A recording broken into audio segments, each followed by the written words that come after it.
Hey, it's Vanessa. Are you ready to kick off our quick cooker slash multi-cooker pressure cooker training here with a fantastic breakfast casserole recipe that you can make for any meal of the day? So perhaps you are trying to get things ready for the week and you'd like some easy peasy breakfast that you can just pull together.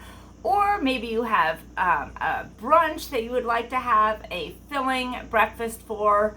Or perhaps you're the family that likes breakfast for dinner. I like to do that too. So this recipe is super easy to pull together, number one. It's easy to customize, it's super filling, and your family is going to love it, okay? So let's get rolling. Here's what we're gonna do. I've got the inner pot here. Now remember, you always have to put your food in this. Don't put it right into the pressure cooker, okay? Bad things happen. So first things first, I'm going to add this trivet in here. We're going to need this because we're going to be using the fluted pan. Perhaps you can see it right behind me there. And we need it higher so that we're going to be able to lift it out. So I'm gonna put the trivet right there. And the next thing is I need to add about a cup of water into the pot here. And next, so I can kind of put this aside, the next thing is I have the fluted pan here. So remember that our full-size products will not fit in the pressure cookers, okay? But we do have our own special line of products that do fit in it that are specially designed. So it comes with this little rack for underneath. You totally need that, just gonna say. And it makes it easy for pulling out. So we're just gonna put this right here. And now we're gonna use the spritzer. Pop, pop, pop. If you don't have this, you just need to like pump, pump, pump till there is some pressure. And we're just gonna spray this around here, just lightly spritz some oil around the side. Any kind of oil will do for this, unless you have like garlic oil. That might taste a little funky with your breakfast, but I'm just saying, okay?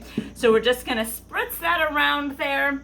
And now I have some hash browns. Now, if you are trying to take the easy road, like what I like to do, you want to buy the bag of the hash browns that already has the peppers and the onions already diced and put in here. It's going to take like so much time off. Now if you have a garden and you want to put your own in, that's totally fine, okay? But I'm taking the easy route.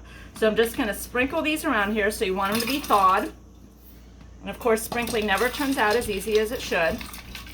So let me just sprinkle these all around here. This isn't totally thawed, but we're going to make it work, okay? So just sprinkle these in here, and you'll see, like, you really need to pay attention to measurements with this because you're dealing with a smaller space, but this does fill enough for, like, you know, a good size. Definitely enough for our family of 4, okay?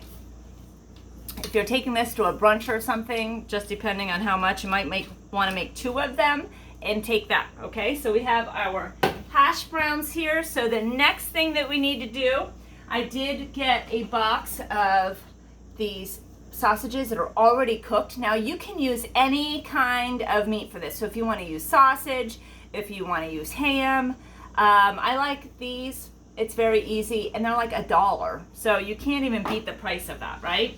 So I just sliced these up. Very easy. If you have a quick slice, you can do it right on there, or you can just use your knife, whatever works easier for you, whatever you have handy. Or if you're super lazy, I suppose you could probably just put them in there, but this definitely looks a lot better. Okay, plus this is, when we invert this to flip it out, this is actually going to be part of the bottom. Okay, so it's just going to kind of give it some more visual appeal too. Okay, so let's just pour this right inside here. So now what we need to do is whisk together some eggs and salt and pepper. So I already have the salt and pepper added in here. We've got our eggs, so we're just gonna whisk this up. Super easy so far, right? Like even your teenagers can pull this together. If you have smaller kiddos, they can help out. You know, just kind of get the family involved, and you can change up the flavors, like I said. I don't know what else you would put in there. I am a huge potatoes and onions and peppers kind of gal. Like I could probably live off of those. So this is definitely my favorite flavor combination. Okay, so after you have this well combined, we're just gonna pour this right over the top here. Okay, this is just kind of gonna hold everything together. Are you with me so far? Like super easy, can't mess this up, okay? And this is going, as it's cooking, it's going to like go right to the edge, which is even better. Okay, now what we're gonna do is pull the cheese. So I grated some cheese here. It takes an entire block of cheddar cheese. So if you want to spice it up and use a different kind of cheese, that's totally fine, but use the 8 ounces.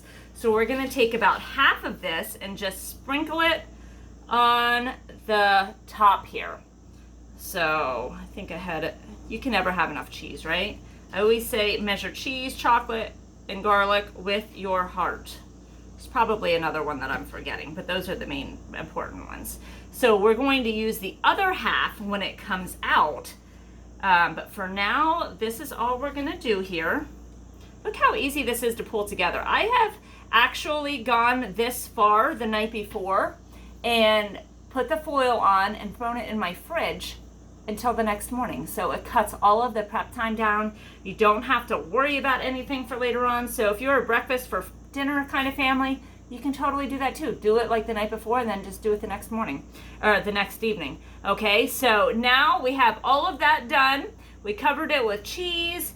Now we're gonna cover the pan with foil.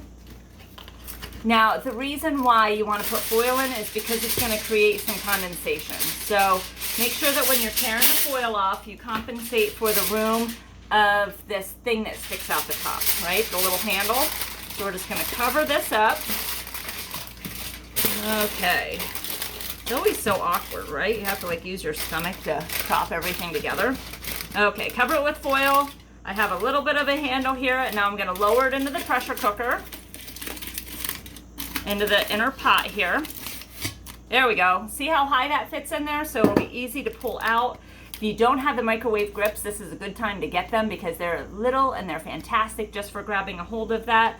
So now we're gonna put this in here and take the lid down, put it on. Now, if you have the multi-cooker, there is now a on and off switch in the back. So always make sure that you have it turned on. You should be able to tell because the light won't be on. All right, so now we're going to use the custom setting. It's already blinking for custom. And now we're on the time. We're just gonna go down to 20 minutes. The pressure is on high. That's exactly what we want. So for now, what we're gonna do is just press this until it says run. Okay, once the run setting is going, we are set. So remember when you're cooking, and I have some different tips throughout the different videos, but remember that when it's running, you need to have it moved away from your cupboards. You don't want anything funkaroo to happen with them, okay?